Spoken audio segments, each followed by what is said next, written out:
Sekretaris Daerah Kabupaten Biren Ibrahim Ahmad bersama Forkopimda Biren membuka acara rembuk stunting dan kick-off intervensi tahun 2024 di Aula Setdakap Biren Selasa 25 Juni 2024. Acara ini dihadiri oleh perwakilan dinas serta elemen terkait di lingkungan pemerintah Kabupaten Biren.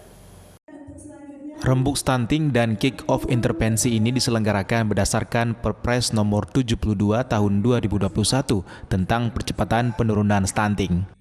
Tujuannya sebagai langkah penting pemerintah daerah untuk memastikan pelaksanaan rencana kegiatan intervensi pencegahan dan penurunan stunting secara terintegrasi antara OPD penanggung jawab layanan dengan sektor lembaga non-pemerintah dan masyarakat. Selain itu, acara ini juga bertujuan untuk memperkuat komitmen pimpinan daerah terhadap upaya percepatan penurunan stunting. Dari angka 81%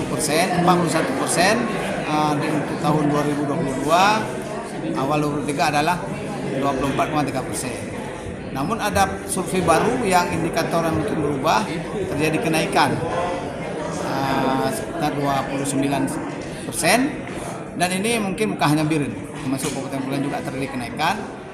Tujuan utama rembuk stunting ini adalah untuk menyampaikan hasil analisis situasi dan rancangan rencana kegiatan intervensi penurunan stunting terintegrasi di Kabupaten Biren.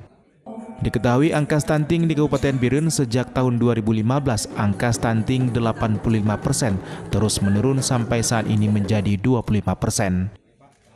Acara dilanjutkan dengan penandatanganan komitmen dan berita acara rembuk stunting oleh Sekretaris Daerah dan seluruh unsur Forkopimda Kabupaten Biren. Acara ditutup dengan pembacaan SK Bupati Biren tentang hasil penilaian kinerja unsur pelaku stunting dan penyerahan penghargaan kepada unsur pelaku penurunan stunting. Dari Kabupaten Biren, Musriadi, iNews melaporkan.